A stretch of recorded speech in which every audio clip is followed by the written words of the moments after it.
dengan percaya diri ingin menaklukkan mereka. Ternyata apa? Ternyata saya ditodong sampai saya terkencing-kencing. Bener terkencing. Karena apa? Ditembak itu di kaki, di dekat-dekat kaki. Ditembak. Gitu. Gitu. Kamu mau mati ya, mau hidup gitu. Itu maaf, itu angkatan. Pada waktu itu saya yakin itu angkatan.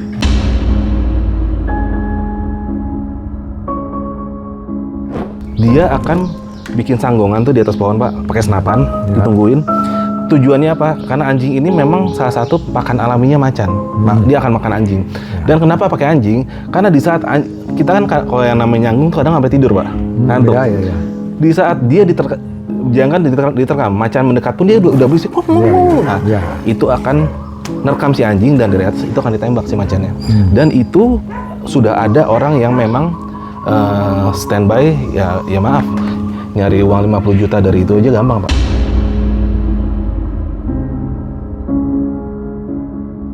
Bener, saya pada waktu itu down sekali saya. Gimana gak down itu? Lawannya itu bawa suke, bawa senjata dan bukan satu itu. Beberapa orang. Iya. Dan mobilnya ada 2, ada pakai sukli semua, pakai senjata semua. Ya, nggak berdaya saya.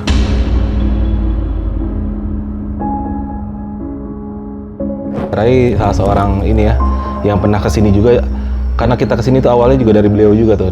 Mungkin kalau lu pada inget dengan Ibu Sri ya, Ibu Sri, mungkin Bapak pernah ketemu di sini kali ya? Oh, kalau sama Ibu Sri itu kalau nggak salah ketemunya itu ada 3 kali mungkin. Oh gitu? Ya. Ibu Sri itu orangnya baik, orangnya gemuk gitu. Ya, orangnya baik gitu, orangnya manis itu.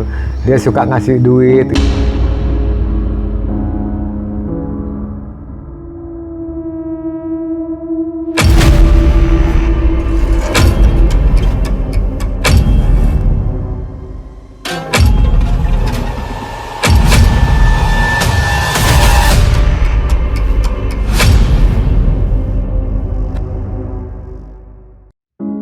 Udah, jangan disumbar, jangan ini, saya gitu, jangan meremehkan Alas Purwo, saya gitu. Ternyata ada satu teman, ya saking goblok aja, katanya saking goblok aja gitu. Di antara teman kita itu Ngomong gitu? ya. Ternyata apa? Ternyata betul. Waktu kita jalan ke sana menuju perpat atau Selenggrong, di tengah hutan kita tersesat.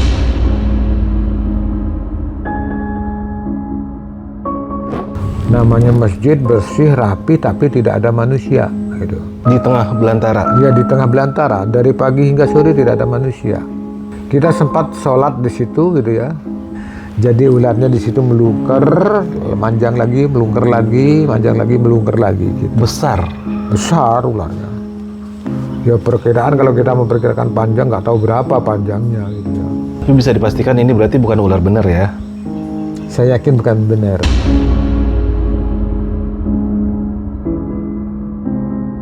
Tentang hal yang di Alas Purwo itu jangan disumbar. Saya berangkat awal dari rumah itu adalah niat ritual, kita mencari ketenangan batin, kita mencari kecukupan ekonomi gitu. Terus kemudian dia tersesat, dan dia tersesat hingga dia nggak bisa pulang. Tersesat sehingga dia tubuhnya rusak karena apa, dimakan hewan atau apa gitu ya, apa karena jatuh itu akhirnya dia, ya kalau pada umumnya orang-orang ini udah mati kan gitu kan ya.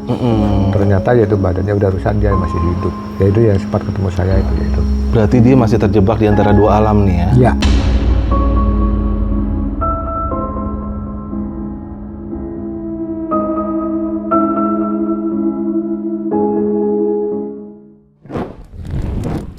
Dan mungkin Bapak selama di sini pernah ketemu 1 kali ya, karena kemarin tuh saya sempat ada mewawancarai salah seorang ini ya, yang pernah kesini juga, karena kita kesini tuh awalnya juga dari beliau juga tuh. Mungkin kalau lu pada inget dengan Ibu Sri ya, Ibu Sri, mungkin Bapak pernah ketemu di sini kali ya? Oh, kalau sama Ibu Sri itu kalau nggak salah ketemunya itu ada 3 kali mungkin. Oh gitu? Ya. Ibu Sri itu orangnya baik, orangnya gemuk gitu. Iya, orangnya baik gitu, orangnya manis itu. Dia suka ngasih duit gitu ya. Oh gitu? Ya kita di hutan, yang namanya orang hutan itu, apalagi ekonomi kita orang ekonomi pas-pasan gitu ya. Dikasih duit itu seneng gitu, dikasih duit itu seneng. Pak, saya bisa siapkan saya tempat tidur atau ya oke, saya siapkan karena dia orangnya baik kan, karena itu. Wow, Bu Sri banyak duit tuh berarti tuh. Oh, Bu Sri itu banyak duit Bu Sri itu. Dia orangnya baik, bener baik gitu. Saya yakin Bu Sri itu masih ingat saya kok, saya yakin gitu. Yang sering kalau dia minta kamar itu, minta ini ya. Itu kita sering menyiapkan itu. Nah itu berarti kemarin kan ada yang suka komen tuh, bohong tuh Bu Sri, perempuan di hutan gini-gini sendirian. Ternyata bener kan, Pak Suto juga ketemu dengan Bu Sri loh. Yang diikuti Bu Sri itu yang namanya Mbah Dan. Mungkin Mbah Dan itu salah satu gurunya Bu Sri. Mbah Danil, yang sekarang juga sudah almarhum. Kalau istrinya Mbah Danil masih hidup. Bahkan itu pensiunan PNS, guru itu istrinya itu. Nah, Mbah Dan itu aliran apa? Sangkan Paraning Dumadi. Apa itu Pak? Ya, satu aliran kepercayaan Kejawen. Oke. Ya, Sangkan Paraning Dumadi itu yang diikuti oleh Bu Sri itu. Namanya Mbah Danil itu. Nah, mungkin sekarang bangunannya di belakang apa? Di belakang kantin kemarin, mungkin masih ada, tapi kita nggak sempat lihat. Yang kita ambil gambar kemarin itu ke kanan. Oh. Di belakangnya warung itu ada bangunan. Oh, besar gitu. bangunannya. Iya. Oke. Ternyata semuanya masih nyambung bro. Oh, Bu Sri itu orang baik, bener orang baik gitu. Ini pasti ntar Bu Sri nonton nih. ya, itu teman akrabnya Bu Sri itu ada satu namanya Pak siapa, Komandan CPM. Aduh lupa saya. Komandan, lupa namanya Komandan CPM. Nanti juga ingat itu teman akrabnya Bu Sri itu. Oh gitu. Berarti apa ya? Di sini yang pertapa itu mungkin berbagai macam tujuan dan berbagai macam ini Pak ya, motif ya. Ya. Kalau Bu Sri ini kan berawal dia karena apa? Dia sempat mengucap sesuatu yang akhirnya mencelakakan orang dan dia merasa bersalah, dia akhirnya ke hutan. Oh ya, itu temannya Bu Sri itu namanya Pak Bari. Pak Bari. Pak Bari itu adalah salah satu komandan CPM pada waktu itu. Itu adalah sama-sama berguru sama Mbah Dan. Gitu. Sedangkan saya pada waktu itu porsi saya petugas gitu loh. Saya petugas gitu. Profesional. Ya. Kawasan Taman Nasional Alas Purwo sering dikenal sebagai tempat angker yang dipenuhi makhluk gaib. Namun banyak yang tidak mengetahui kalau hutan di sana juga menjadi habitat satwa-satwa eksotis dan dilindungi. Hal ini mengundang para pemburu ilegal untuk berburu di sana. Pak Suto yang berprofesi sebagai polisi hutan menjadi salah satu musuh bagi pemburu liar tersebut. Di kisah ini, Pak Suto akan menceritakan bagaimana beliau menghadapi para pemburu ilegal bersenjata yang hampir merenggut nyawanya. Mari simak kisahnya. Bapak selama 36 tahun ya bertugas, artinya bukan waktu yang sebentar. Pasti banyak banget ya. Yang namanya di setiap hutan tuh pasti ada tantangan baik dari segi hewan, segi supranatural maupun segi manusia. Manusia ini bisa dibilang ya para pelanggar hukum lah. Ya. Contohnya kayak saya sebagai seorang buruh, ada juga pemburu-pemburu yang tidak bertanggung jawab Pak, yang memang mereka itu, ada beberapa teman saya sendiri, mereka itu masuk hutan untuk memang memburu satwa liar, dan memang itu harganya jujur aja mahal apa fantastis. Karena ini saya buka ya, dulu pernah ada seorang rekan saya, itu dia hanya menggunakan anjing untuk memancing seekor macan tutul muncul. Ya. Jadi anjing ini diikat di bawah sebuah pohon dan dia akan bikin sanggongan tuh di atas pohon Pak, pakai senapan, ditungguin. Tujuannya apa? Karena anjing ini memang salah satu pakan alaminya macan. Dia akan makan anjing. Dan kenapa pakai anjing? Karena di saat kita kan kalau yang namanya nyanggung kadang sampai tidur Pak, ngantuk. Ya. Di saat dia jangan diterkam, macan mendekat pun dia udah berisik. Nah, itu akan nerekam si anjing dan dari atas itu akan ditembak si macannya. Dan itu sudah ada orang yang memang standby ya maaf, nyari uang 50 juta dari itu aja gampang Pak.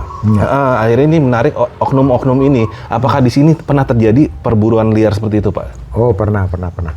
Cuman bedanya ya. Kalau itu pergunakan anjing ya. Pergunakan anjing, pergunakan senjata segala macam. Ini enggak. Ini kalau di sini yang paling rata orang cari macan itu Jerat. dengan jerat. Oke. Dengan jerat. Nah, jeratnya itu dari seling kopling gitu. Iya. Kopling. Tali rem itu. Ya, tali rem itu. Ya, itu kebanyakan dari itu. Nah, itu pernah saya patroli itu dengan salah satu teman saya, kebetulan juga masih hidup semua itu. Namanya Pak Sentot, Pak Herman Simamora itu juga itu. Nah, pernah kita patroli lagi jalan, lagi enak, lagi ngomong gitu, tahu-tahu ada satu orang teman kita yang hilang tapi kita nggak tahu.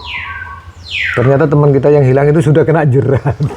Nah, itu pernah terjadi itu. Emang dia nggak sempat teriak apa gimana sih? Emang dia nggak sempat teriak kena jerat gitu? Nggak terdengar dia itu teriak atau gimana, nggak terdengar. Nah, sempat apa lagi dia ngantuk atau gimana? Tahu-tahu hilang aja. Tahu-tahu hilang. Tahu-tahu hilang. Loh, mana satu teman kita cari gitu, kita cari. Akhirnya kita temu sama pemburunya gitu. Sementara teman kita yang satu belum ketemu. Malah ketemu pemburunya. Ya, saya ketemu pemburunya. Akhirnya pemburunya kita pegang. Akhirnya kita interogasi. Kamu harus bisa menemukan teman saya. Di mana kamu pasang jerat? Di mana? Jangan-jangan ini salah satu teman kita itu kena jerat. Gitu. Nah itu. Akhirnya kita cari. Ternyata teman saya sudah gantung. Kena jerat kan gantung udah gitu. Gantung. Iya, gantung. Terbalik gitu. Iya, dan dia nggak sadar. Udah nggak sadar, sudah semaput lah gitu ya. Itu ya, itu terus akhirnya itu kita turunkan temen kita kasih remason, kita kasih ya apa-apalah gitu supaya dia itu bisa sadar kembali. Dan karena dia nggak bisa jalan, akhirnya kamu harus bertanggung jawab, kamu harus gendong ini gitu. Jadi petugas itu digendong sama pemburu. Sama pemburu, sama itu. Akhirnya itu yang kita bawa, dan perjalanan itu karena jauh juga gitu, makan waktu yang cukup lama juga gitu ya. Kemudian sampai di pos, sampai di kantor kita laporan ya, kita tahan lah gitu ya, kita amankan si pemburu itu. Tapi anehnya ya, dari tas si pemburu itu sudah kita temukan kulit macan itu. Macan tutul. Ya, macan tutul, dan yang lain lagi dia maksudnya masih cari lagi gitu ya. Pada waktu itu ketemu 2 ekor, apa namanya, offset iya, kulitnya yang sudah di itu pada waktu itu ditemukan macan tutul itu 2 ekor gitu ya. Tapi anehnya orang itu tidak mau ngaku bahwa itu miliknya, bahwa itu adalah hasil karyanya, itu dia nggak ngaku. Sampai dipukulin gimana ya, kayak namanya pemeriksaan kalau nggak ngaku. Iya. Ya, interogasi kalau kita nggak ngaku gimana lagi? Benar di hutan tidak ada orang lain lagi. Ya kita siapa, mau sangka siapa, mau nuduh siapa? Adanya cuma orang itu. Dan kebetulan orang itu ciri-cirinya tangannya ada luka-luka atau apa, bekas string. Bekas masang itu. Iya. Ya kita kan peka sampai ke sana. Ini tanganmu ini kena string ini. Nggak mungkin kamu enggak. Sampai kita pukulin dia nggak ngaku, dia sampai lama gitu.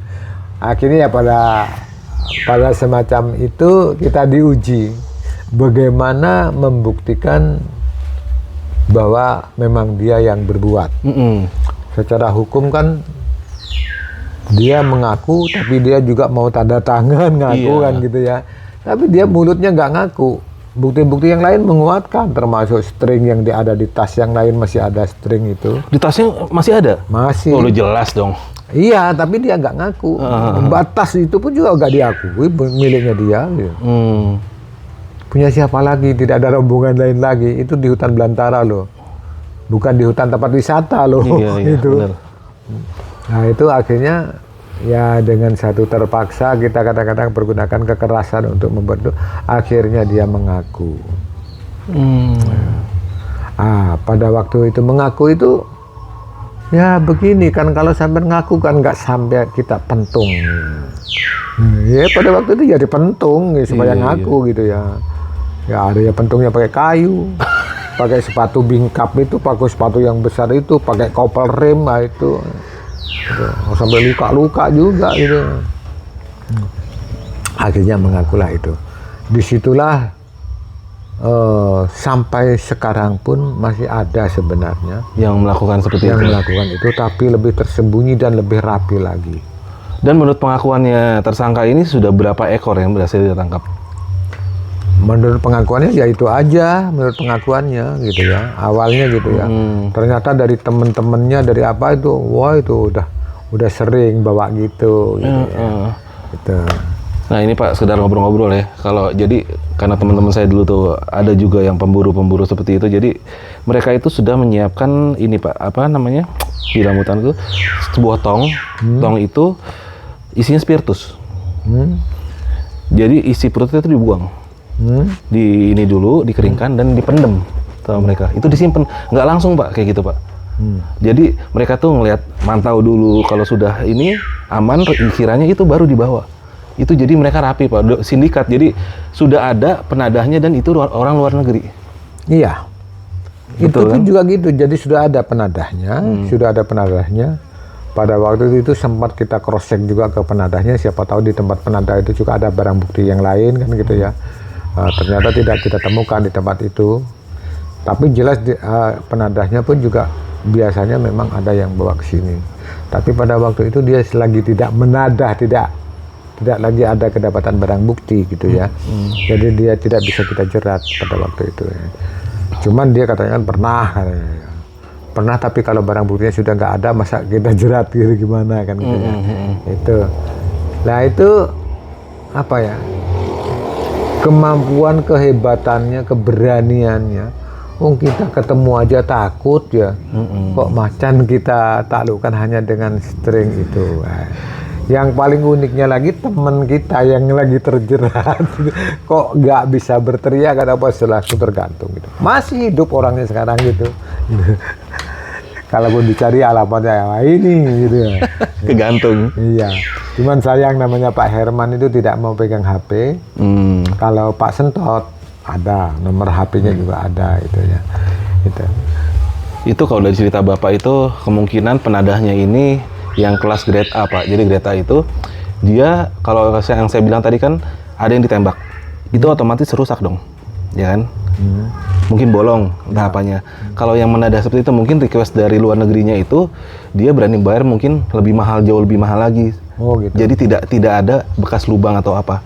Karena itu akan menentukan harga juga Pak. Oh gitu.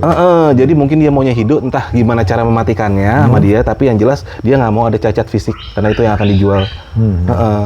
Wah itu sih sindikat itu Pak semua Pak. Ya. Cuman heran saya itu apa dagingnya itu apa dimakan, apa dibuang gitu ya. Ya kalau masalah daging sih ada juga beberapa teman saya yang kadang-kadang nih ada daging ini artinya dia udah habis itu. Ada juga yang buat dimakan ada. Ada juga, cuma biasanya sih rata-rata mereka mau ambil aman dibuang langsung dikubur juga. Oh gitu ya. Nih pembicaraan antara ex keparat dan aparat. Ya. Iya Pak, karena dunia saya tuh emang dulu dunia hutan gitu. Jadi emang model-model itu ada Pak yang memang menggantungkan hidupnya untuk dari hal kayak gitu ada. Dan iya Bapak juga, nah Bapak harus curiga tuh kalau orang sendirian bawa anjing, udah gitu anjing bukan anjing bagus, anjing jelek ke dalam hutan. Nah itu biasanya buat mancing tuh Pak tuh, diikat. Oh iya, kalau itu udah tahu saya. Nah. Jadi sebelumnya sudah ada informasi orang-orang pakai metodenya ini udah tahu gitu. Waktu pendidikan kan banyak dibahas itu. Itu. Nah, apa itu? Katakanlah seperti sekarang kita itu manusia itu adalah makhluk yang paling serakah, makan daging apapun yang kita jumpai itu hampir dipastikan bisa dimakan daging itu. Menurut pengamatan sampean aja ya, ini sekarang narasumbernya sampean ini. Daging yang paling enak itu daging apa? Itu ya. Nanti tak bongkar nanti ya. Nanti daging yang paling enak itu daging apa?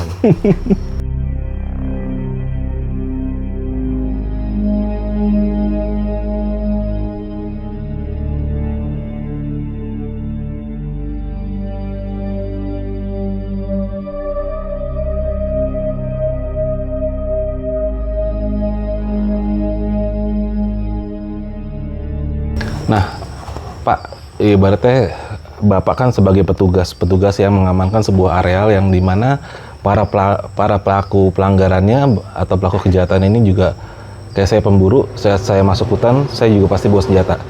Nah, artinya itu kan resikonya tinggi sekali, Pak. Ya. Apakah Bapak pernah konflik senjata dengan senjata versus mereka, Pak? Oh, pernah. Ya. Nah, cuman pada waktu itu bertepatan dengan waktu itu saya tidak bawa senjata api.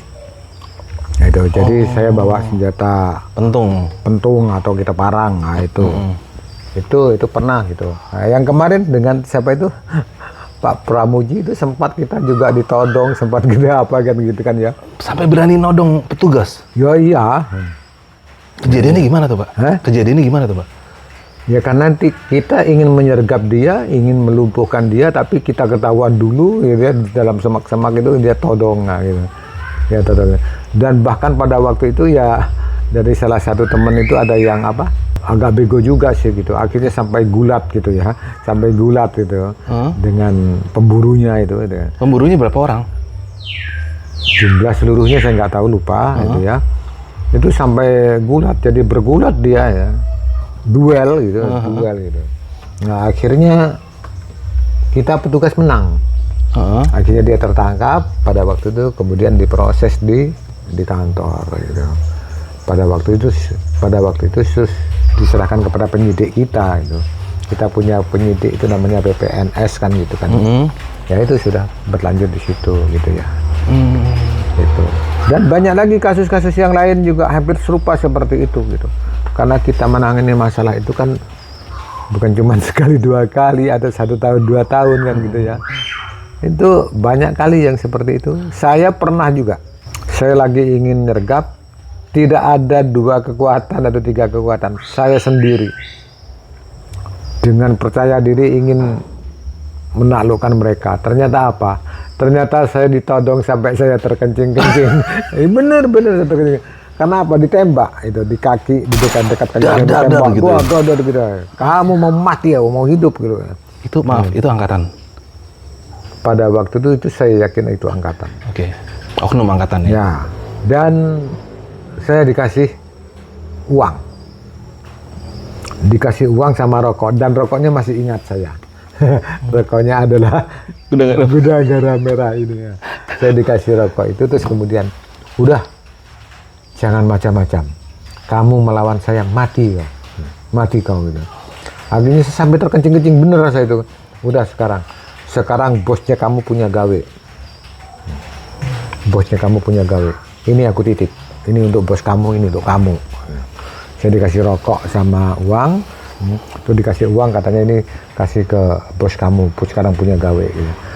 Pada waktu itu bos saya namanya Pak Untung Wahyono kan mau punya gawe bener gitu ya gitu. Saya ngomong, sempat ketemu, iya, terus gimana ceritanya? Ya saya terkencing-kencing Pak, saya takut Pak, karena apa hubungannya dengan nyawa Pak, nyawa saya hilang, ini yang bertanggung jawab atas nafkah anak dan istri saya Pak. Bener, saya pada waktu itu down sekali saya. Gimana gak down itu? Lawannya itu bawa suke, bawa senjata, dan bukan 1 itu. Beberapa orang. Iya. Dan mobilnya ada 2, ada pakai sukli semua, pakai senjata semua. Ya nggak berdaya saya. Saya benar-benar terkencing-kencing pada waktu itu. Yang pada waktu itu apa ya? Sumpah prajurit atau sumpah janji siswa ya, kita akan kokoh ini, akan mempertahankan ini sebagai penegak hukum, luntur jadinya. Ya artinya penegakan hukum di Indonesia ini kadang masih bisa diintervensi oleh arogansi kekuasaan salah satu instansi lah ya. Ya. Ya tidak bisa dipungkiri, memang begitulah adanya. Bahkan yang sempat kita tangani juga kadang-kadang mentok di tengah jalan, ini jangan diekspos, ini jangan diapa, nggak tahu antara pimpinan dan pimpinan itu ada brooding apa, saya juga nggak tahu. Yang jelas saya menjalankan tugas, itu aja. Ya itu kan korbannya kita yang di lapangan.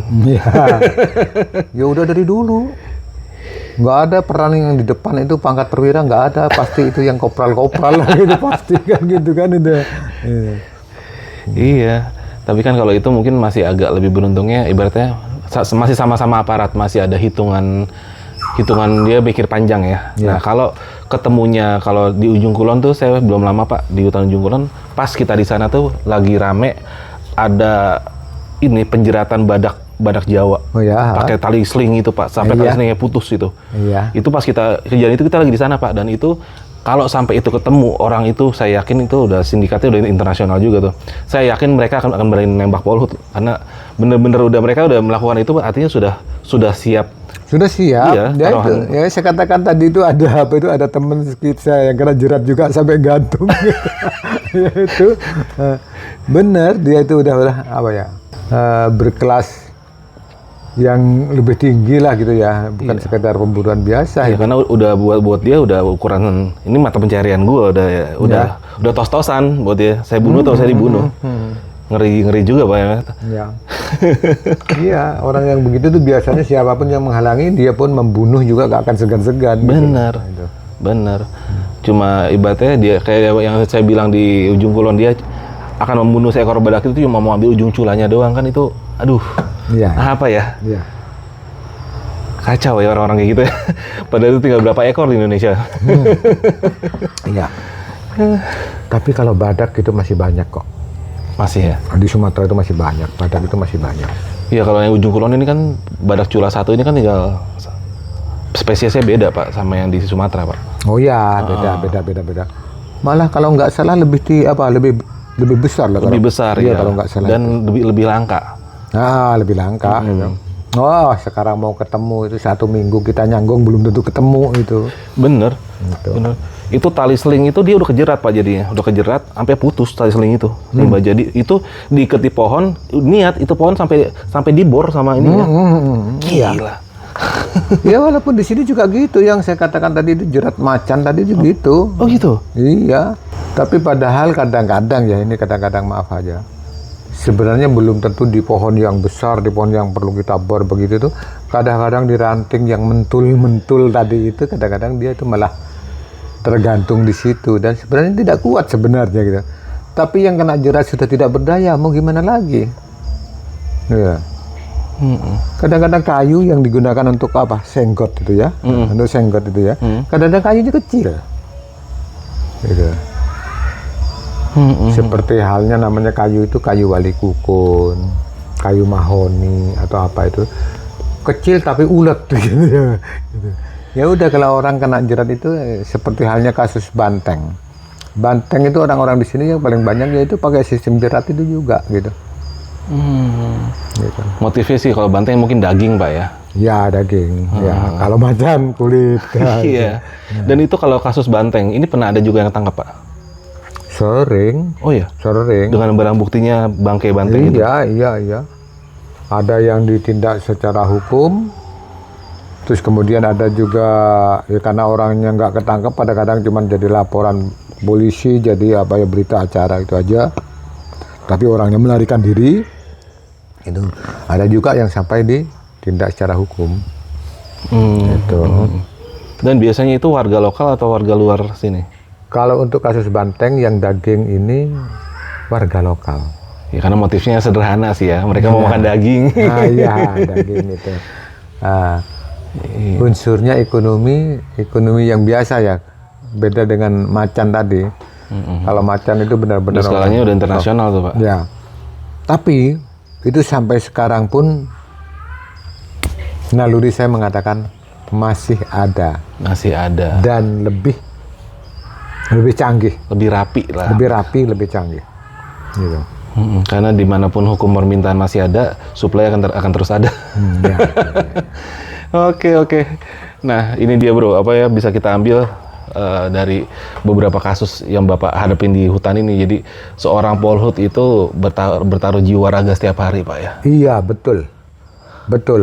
Iya. Di samping itu karena kita juga tugas, kita juga kadang-kadang juga butuh untuk kehidupan keluarga.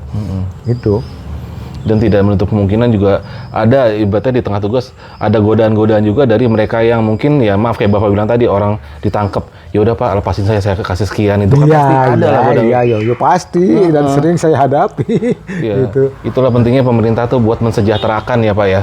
Supaya kita tuh kerja bisa fokus, sudah nggak mikirin nasi ya Pak ya, bisa makanya profesional. Kesejahteraan itu penting ya, seperti halnya sekarang ada tunjangan remonisasi gitu ya. Kalau PNS guru mungkin ada sertifikasi gitu ya. Itu kalau untuk kita itu ada remonisasi gitu ya. Itu penting, termasuk juga adanya LP lauk pauk itu tunjangan itu. Kenapa gitu ya? mengurangi atau memperkecil petugas yang kekurangan terus mengambil langkah Pintas. pintas termasuk itu jadi Pak Ogah lah gitu. Iya, Nah, itu. benar. Ada cepek lewat Iya. apa itu. Jadi makanya saya solid sekali andai kata negara ini benar-benar mensejahterakan petugasnya agar supaya memperkecil ruang lingkup korupsi lah itu semacam itu atau penyalahgunaan wewenang lah gitu ya. Ya karena ada di beberapa tempat dulu zaman saya masih bisa bilang tadi suka berburu, itu memang benar Pak, di lapangan itu ada yang ini di sini memang masuknya nih Taman Nasional, tapi di shift yang ini nih kita bisa nih, kita atur nih. Artinya ada oknum yang bisa kita. Iya. Nah, udahlah. Iya. Ya, akhirnya kita para pemburu ya udah patungan. Iya, karena yang Gitu. kasusnya ini karena yang saya tangkap kadang-kadang dia setelah kita proses kita periksa kita kadang-kadang dia ngaku aku sudah dengan bapak ini saya sudah wah ini mau dilanjutin gimana ini Teman sendiri kena. teman sendiri kena atau gimana gitu tidak seberapa makannya kok harus dipecat kok harus gini ya kadang-kadang kita pertimbangan Iya, gitu banyak ya. Ada sisi ya saya juga manusia masalahnya juga saya juga butuh ngerasain juga yang sama ya. ngerasain juga yang sama Serba salah Pak ya. serba salah gitu. Oke bro, itulah dinamika di lapangan Pak ya. Dinamika di Jadi mohon dimengerti ya buat kita yang masih pada hobi berburulah dengan bijaksana ya. Karena kayak gue nih, gue pemburu, apa yang gue tembak bro, itu harus apa yang gue makan. Jadi kalaupun gue mau nembak, kecuali babi Pak ya, itu hama. Teman saya pernah ada, dia nembak monyet Pak. Itu buat sekedar senang-senang, itu habis kita maki-maki Pak. Kalau emang lu mau nembak, lu makan. Kalau emang lu nggak mau makan, jadi tembak. Nah. Ya gitu, jadi kita tuh dengan kayak gitu lebih lebih selektif lah Pak. Ya, kalau kita tembak kemudian kita biarkan, padahal itu lagi hamil. Padahal itu lagi jadikan makanan untuk anak cucunya. Aduh. Lagi hamil itu yang lagi jadi korban janinnya itu kan gitu. Itu salah satunya Pak, saya berhenti berburu itu salah satunya ada dulu, saya nggak usah bilang binatangnya apa, dan itu ternyata ada bayinya. Dan itu yang bikin beberapa kita sepakat untuk insaf berburu. Ya benar, makanya itu. Di situ kita manusia masih punya hati Pak. Aduh iya, harusnya ini kalau kita nggak tembak, anak ini masih bisa hidup, masih bisa untuk keturunan selanjutnya, dan itu sedih Pak kita. Curhat seorang pemburu terhadap seorang petugas. Iya. Petugas yang sudah purnawirawan. Iya, saya juga pemburu yang sudah purnawirawan Pak. Aduh. Oke deh brother, udah cukup banyak nih ya yang kita bahas tadi, masa perburuan liar dan tindak kejahatan di dalam hutan ya. Bapak, sebelum kita tutup mungkin ada sedikit pesan Pak dari apa yang kita bicarakan buat yang pada nonton ini Pak. Iya, begini. Jangan menilai sesuatu itu serampangan. Katakanlah seperti Pak Ogah tadi. Pak Ogah tadi apakah salah itu? Enggak juga gitu. Kenapa? Kita jadi Pak Ogah itu karena apa? Karena kita juga butuh makan bakso, kita makan itu, dan itu kita akan punya keluarga, punya ini. Yang di rumah enggak ada apa-apa. Kok ada pelanggaran gini dan saya tindak orang itu susah kan gitu ya. Saya tindak ini orang ini susah. Terus kemudian saya pun sendiri juga saya tindak, saya nggak dapat tambahan, tidak dapat ini kan gitu.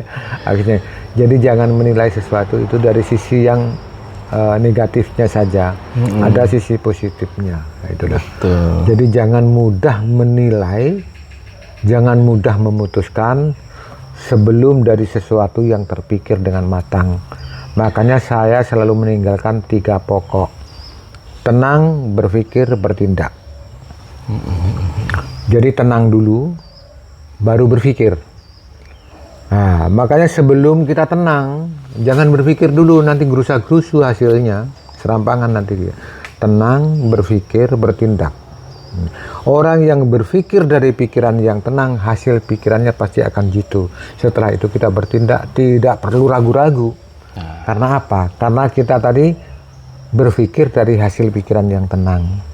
Dan pikiran yang tenang itu adalah kebanyakan dari kegiatan ibadah. Seperti halnya sholat, seperti halnya berbuat apa hal kebajikan yang lain, itulah membuat hati kita tenang. Nah, di saat kita tenang, baru di situ kita bertindak. Dan bertindak jangan pernah ragu. Apapun, gitu. Sekali kita berani, ya berani gitu. walaupun berhadapan dengan moncong senjata dador-dador akhirnya kita KO. Nah, itu pernah terjadi seperti itu pada itu. Itu. Jadi jangan menilai sesuatu serampangan, berpikirnya sempit. Ini salah, ini salah, ini salah. Jangan begitu. Apalagi sekarang dunia media sosial ini, dikit-dikit yang ini salah lah, yang ini salah lah. Jangan keburu menilai itu. Selektiflah kita. Itu aja. Dan mungkin tambahan sedikit lagi ya untuk mengurangi tindakan apa ya di tengah lapangan ini petugas jadi ragu. Harusnya pemerintah, siapapun petugas yang berhasil menangkap tindak ini akan dapat reward berupa sebuah insentif atau apa. Itu kan insentif atau penghargaan. Nah, ini sebenarnya penting. Iya, itu kan akhirnya menjadikan dia dibanding gue ngambil duit dari dia, ya udah pasti ngeri nih, mendingan gue ini dapat duit. Ya, saya dulu tidak pernah dapat itu, makanya akhirnya saya berbuat ini lah. Kalau ada nih petinggi-petinggi nih di perhutanan segala macam yang dengar kalau petugas berhasil nangkap pelaku kejahatan di tengah hutan harusnya dikasih reward. Supaya apa? Supaya mereka tuh nggak berpikir dibanding gue makan duit haram, duit halalnya ada kok. Nah, itulah. Gitu. Akhirnya kita nggak jadi Pak Oga. Nah, ide saya keren kan? Keren. Oke, brother. Kalau gitu kita tutup dulu episode ini ya, Pak. Sebelumnya saya dari tim Jajaran Malam makasih banget nih. Oke, Bapak sudah sama-sama, terima bercerita. kasih. Mudah-mudahan bermanfaat. Amin. Dan mudah-mudahan yang nonton ini juga tahu betapa beratnya menjadi seorang polisi hutan, Pak ya. Iya, benar. Oke, gue Arfi dari Jajaran Malam dan Pak Suto undur diri dulu. Sampai ketemu di episode selanjutnya. Assalamualaikum warahmatullahi wabarakatuh. Waalaikumsalam warahmatullahi wabarakatuh.